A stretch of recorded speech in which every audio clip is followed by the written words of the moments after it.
personne sans référence. Un bon matin devient une légende. Namesana nangate koyebanae. Les courtes prières en public et les résultats sont magnifiques. C'est que les nanga kogumenana l'océan. Il m'appelait, je le sais, Likabwezo pela katinanga. Namituni pona nini, ezo umela yakolo.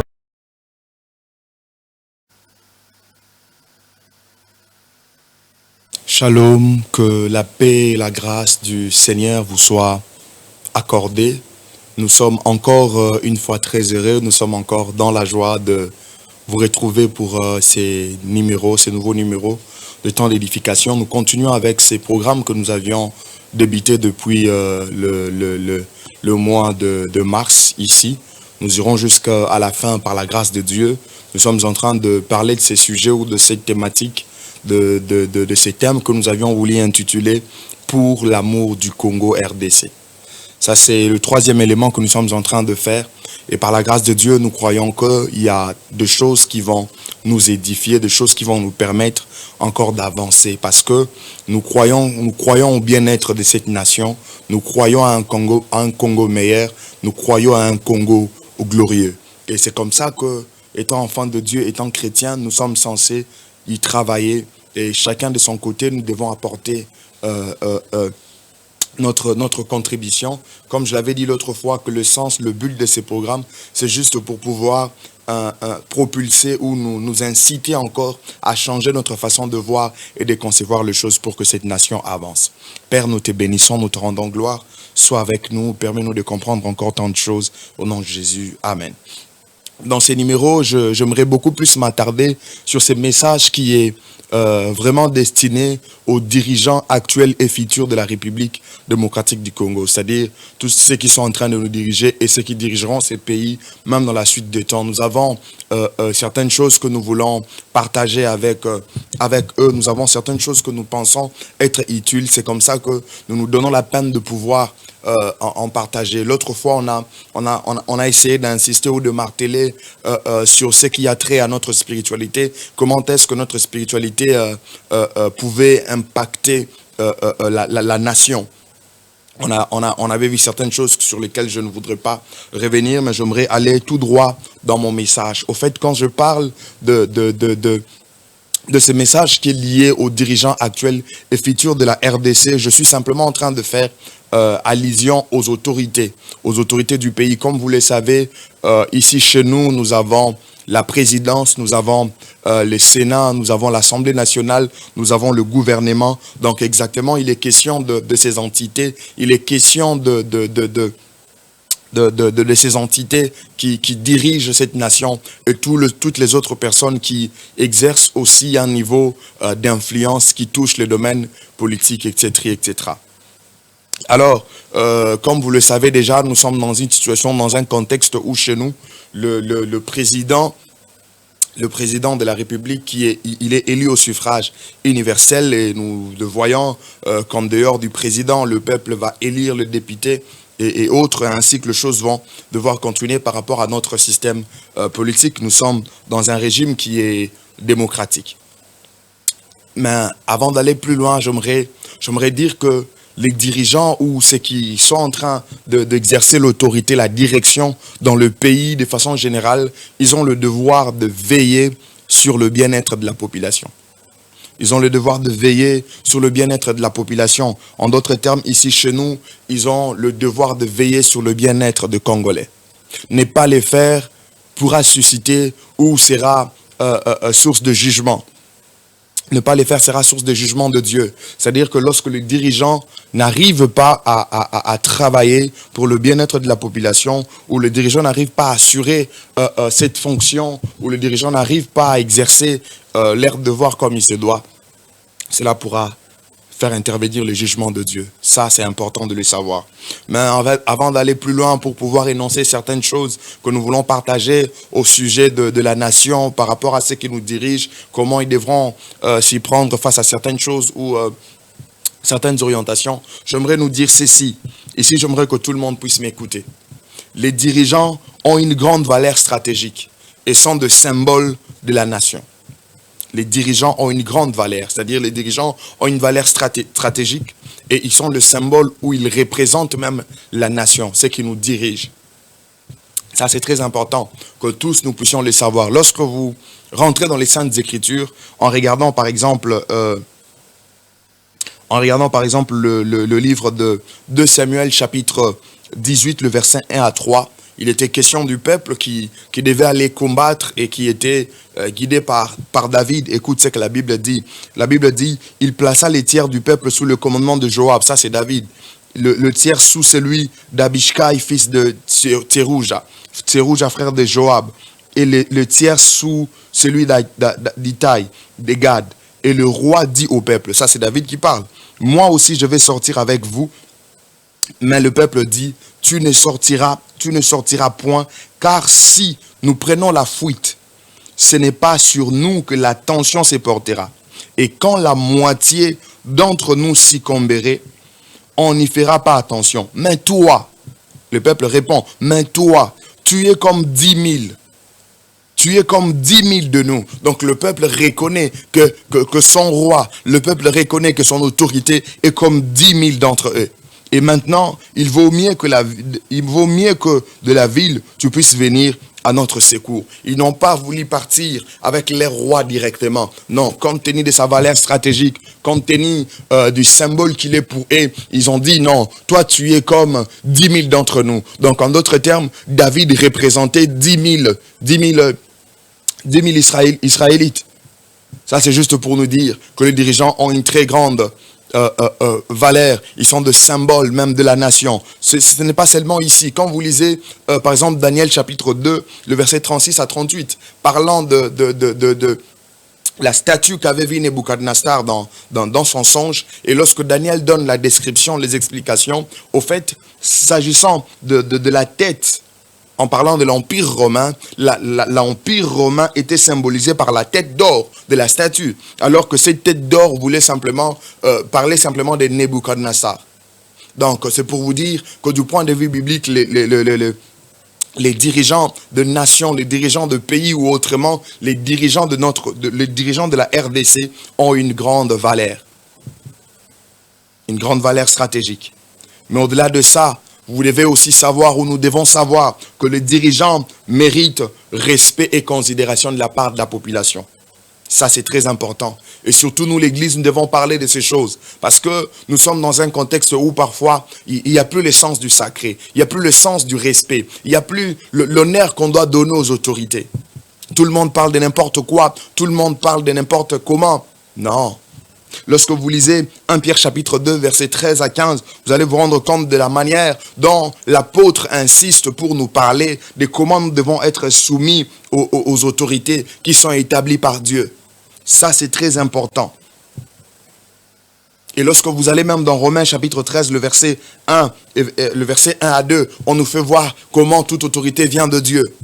Je n'entrerai pas dans l'essence profonde de ces passages, mais je cite cela pour nous dire, parce que quand vous regardez même dans le verset D, si je peux commencer à partir du verset 1, il est dit que toute personne soit soumise aux autorités supérieures, car il n'y a point d'autorité qui ne vienne de Dieu. C'est-à-dire, le système de leadership a été établi par Dieu lui-même. Et les autorités qui existent ont été instituées de Dieu. C'est pourquoi celui qui s'oppose à l'autorité résiste à l'ordre que Dieu a établi. Et ceux qui résistent attireront une condamnation sur eux-mêmes. Population congolaise, quinoise, nous avons intérêt à avoir de la considération vis-à-vis de nos dirigeants. Cela ne veut pas dire qu'on ne peut plus faire des critiques objectives, non. Il y a une différence entre faire une critique objective et insulter ou mal parler sur quelqu'un. Et lorsqu'on ne se comporte pas très bien, du point de vue spirituel, nous sommes en train de pécher. Nous devons veiller sur ces choses. que ça soit avec n'importe quel régime qui dirigera cette nation, nous devrons veiller sur cela, c'est très important.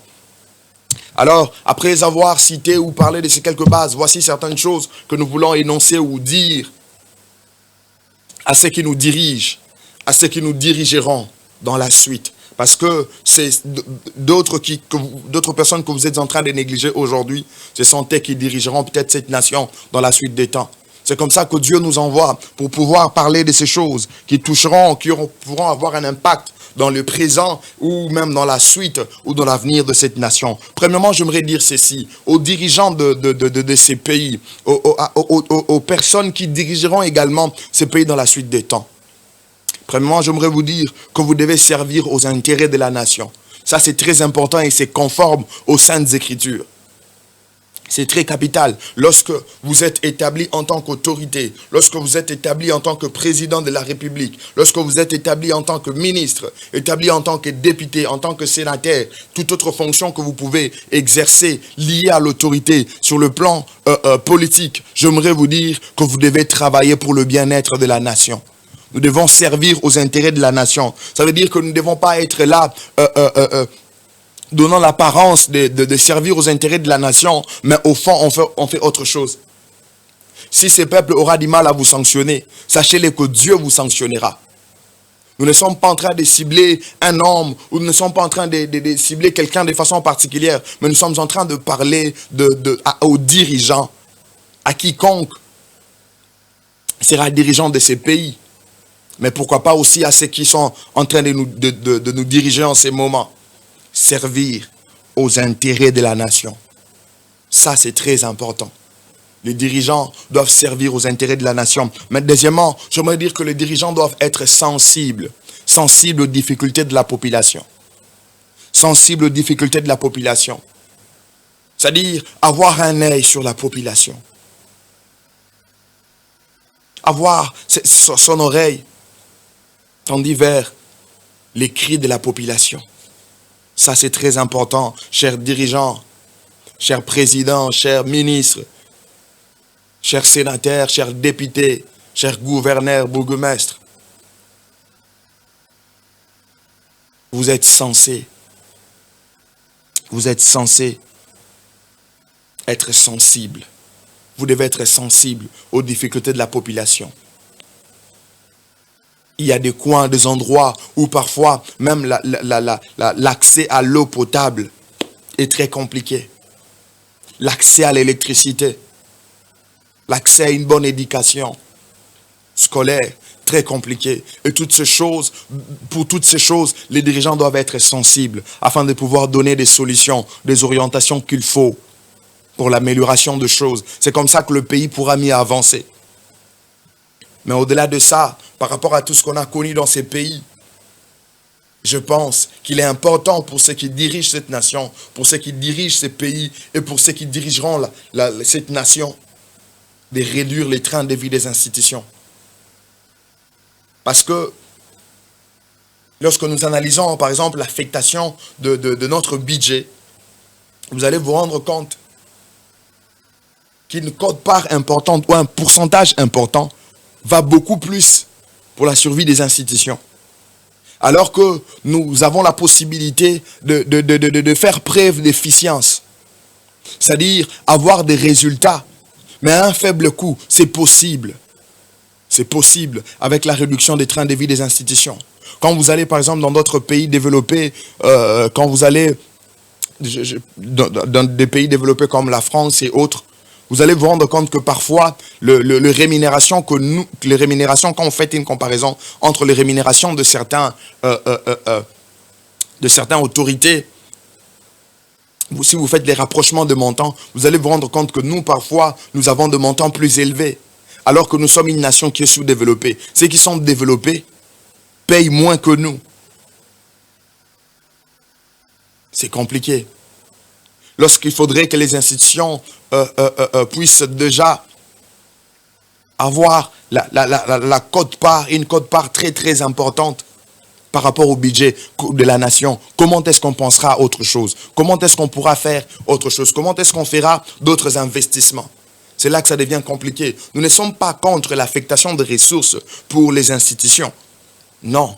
Mais nous pensons plutôt qu'il faudrait que cela soit à un niveau acceptable compte tenu de ce que nous avons aussi comme ressources pour le moment. Je ne parle pas de la richesse potentielle que nous avons, mais je parle de disponible que nous avons exactement après avoir fait des encaissements des recettes.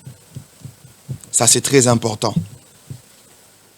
Mais aussi, une autre chose que j'aimerais dire à ceux qui dirigent cette nation, à ceux qui dirigeront ces pays, c'est qu'il faudrait bien s'entourer. C'est très important. Il faudrait bien s'entourer, encourager la technocratie et le méritocratie.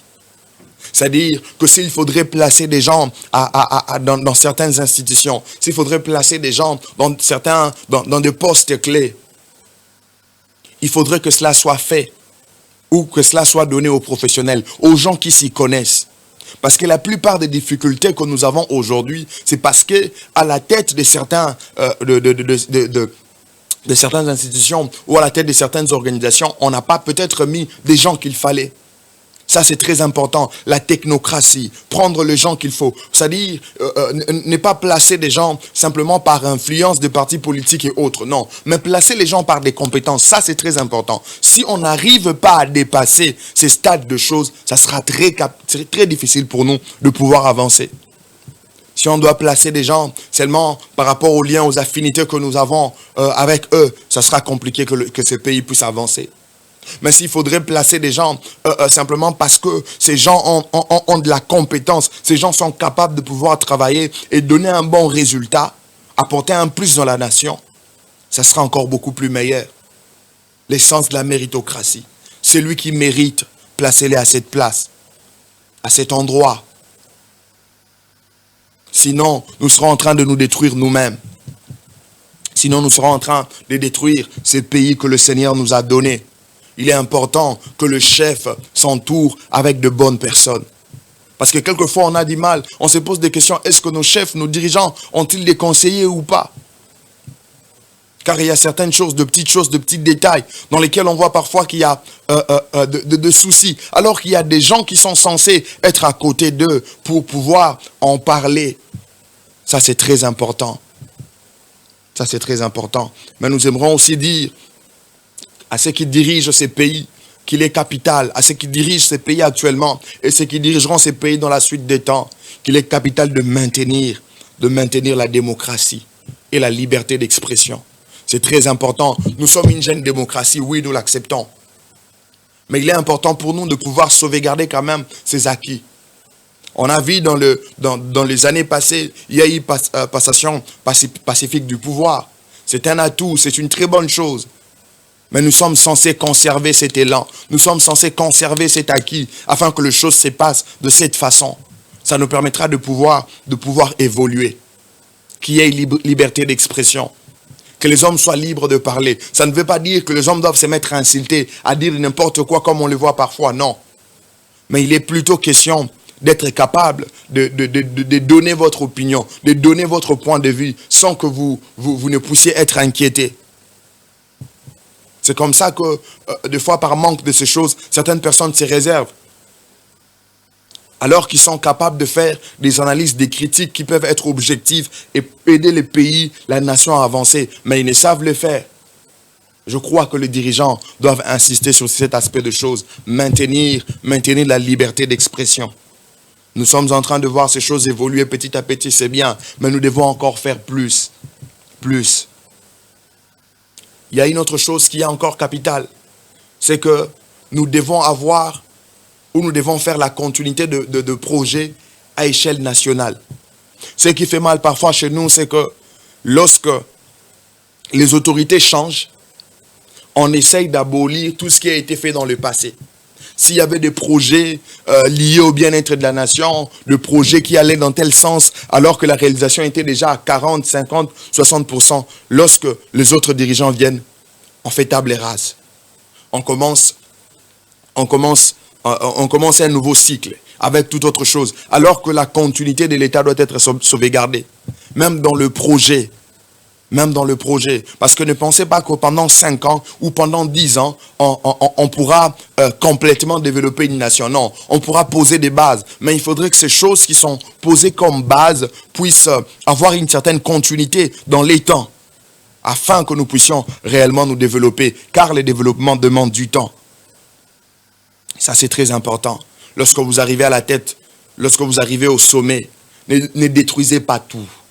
Ne mettez pas tout de côté. Il y a des choses qui étaient en train de bien se faire. Alors nous devons également y travailler. Nous devons également y travailler. Je crois qu'il est important pour ceux qui dirigent cette nation de promouvoir l'entrepreneuriat de la jeunesse. Ça, c'est très important. Parce que dans le premier numéro, lorsqu'on parlait, on a vu comment est-ce que nous sommes dans une situation de colonisation économique. Sur le plan économique, nous sommes colonisés. On n'a pas assez de capitaux qui nous appartiennent. Mais si on arrivait quand même à promouvoir l'entrepreneuriat, petit à petit, on pourrait atteindre ce niveau de pouvoir inverser la situation. Promouvoir l'entrepreneuriat des jeunes. Il y a des hommes, il y a des femmes, il y a des jeunes qui ont des idées, il y a des jeunes qui sont intelligents, mais qui manquent parfois de financement. Qui manquent simplement de financement. Nous sommes dans une situation où pour avoir les financements, c'est compliqué. Alors les dirigeants doivent veiller à tout cela. Tout cela. Lorsque vous dirigez cette nation, lorsque vous êtes autorité dans cette nation, veillez s'il vous plaît à la propriété de la ville. Ça, c'est très important aussi. La propriété de la ville. Il y a tant de stratégies, de choses que nous avons proposées dans le premier numéro pour pouvoir nous aider, nous permettre de maintenir notre ville propre, maintenir notre pays propre. Je ne crois pas que ce sont des choses qui vont nous coûter assez de milliards. Non, ce sont de petites choses que les dirigeants sont censés faire. Ça, c'est capital. Parce que notre souhait est que nous puissions connaître encore Kin Label. Kin Label. Kin Label. Ça, c'est important. Il faudrait également combattre l'infiltration que nous avons dans ces pays. Nous sommes infiltrés par des étrangers. Les entrées et les sorties ne sont pas contrôlées. Ça, ce sont des faiblesses. Alors, ce sont des choses que nous devons restaurer, même dans notre armée. C'est ce qui fait que parfois, même pour la guerre à l'est du pays, on n'arrive pas à mettre fin à la situation parce que nous-mêmes, nous sommes déjà infiltrés. Lorsque nous mettons en place des stratégies, il y a des hommes, il y a des femmes qui sont avec nous, mais qui sont avec nous physiquement, mais qui ont des intérêts ailleurs, qui essayent de vendre le plan. Ça, c'est compliqué. Mais si on n'arrive pas à combattre cette infiltration, ça sera compliqué. Nous devons veiller aux entrées et aux sorties dans ces pays. Chez nous, les étrangers peuvent entrer à n'importe quel moment, sortir quand ils voudront, rester comme ils veulent, sans pourtant être inquiétés. Alors qu'ailleurs, les choses sont contrôlées. Nous devons faire en sorte qu'il y ait un système qui nous permet de suivre la situation. Parce que si on ne le fait pas, on ne cessera d'être fragile. Il est important pour nous de pouvoir allouer encore plus de ressources à l'armée. La situation à l'Est a démontré à combien notre armée est fragile. À combien nous n'avons pas assez des armes, de la nouvelle technologie beaucoup plus sophistiquée. Si on arrivait à renforcer notre armée, cela nous épargnera parfois de certaines diplomaties. La diplomatie, elle est bonne. Mais par rapport à la situation de l'Est, la diplomatie a montré ses limites. Il est important pour nous de réorganiser notre armée, d'avoir une armée solide, d'allouer encore plus de ressources afin que nos vaillants soldats soient dans de bonnes conditions et qu'ils travaillent mieux, qu'ils aient assez d'armes, assez d'instruments. C'est comme ça qu'on arrivera à nous faire respecter chez les autres. Ça fait mal de voir qu'il y a même d'autres dirigeants, d'autres nations qui nous font remarquer que depuis un temps, nous ne sommes pas capables ou nous n'étions pas capables de pouvoir mettre ou insister sur la souveraineté de l'État, imposer la souveraineté de notre État. Ça, c'est très important. Je vais finir ces messages en encourageant le projet, même lié à ceux qui nous dirigent, liés aux autorités actuelles, avec le projet des 145 territoires. Rien que par la description liée à ces projets, nous pouvons voir que c'est une bonne chose. Mais nous pensons qu'il est mieux que nous puissions y mettre un peu plus d'accent, un peu plus de rigueur, un peu plus de suivi, pour que cela réussisse. Car si on arrivait à les faire, ça serait une très bonne chose pour chaque territoire. C'est comme ça que le pays pourra se développer. Il est important d'encourager de telles choses. Et ceux qui en font le suivi sont censés mieux le faire, car c'est pour le bien-être de notre nation. Mais également, l'État doit être présent dans le pays. On ne doit pas vivre dans une situation où c'est comme s'il y a eu absence de l'État. Comme un homme de Dieu l'avait évoqué dans les années antérieures. Aujourd'hui, nous avons vu, il y a destruction de construction anarchique, c'est bien. Mais lorsqu'il y a la présence de l'État installé partout, le contrôle, le suivi, on n'en arriverait pas là. Parce que les gens qui ont construit là, ont des documents qu'ils ont reçus de l'État. Ce qui fait mal. L'État doit veiller sur toutes ces choses. Nous croyons que être dirigeant n'est pas une chose facile. Diriger une nation, ce n'est pas facile. Nous le croyons. Mais certainement, avec plus de volonté, avec plus de motivation et plus de courage, ça va aller. Que Dieu bénisse nos dirigeants, que Dieu bénisse la présidence, que Dieu bénisse le Parlement, que Dieu bénisse le gouvernement, que Dieu bénisse nos bourgmestres, que Dieu bénisse nos gouverneurs et qu'il leur donne encore plus d'intelligence et de sagesse pour le bien-être de cette nation. Que Dieu soit glorifié. Merci, on se retrouve prochainement.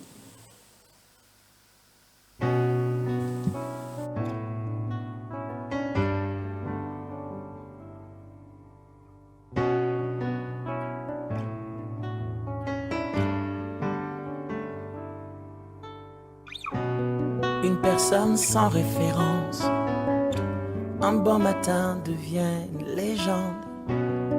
Namesana nangate koyebanae. Les courtes prières en public et les résultats sont magnifiques. C'est que les nanga kogumenana no. Il m'appelait, je le sais. Likabwezo pela katinanga na mituni pona nini ezo umela yakolo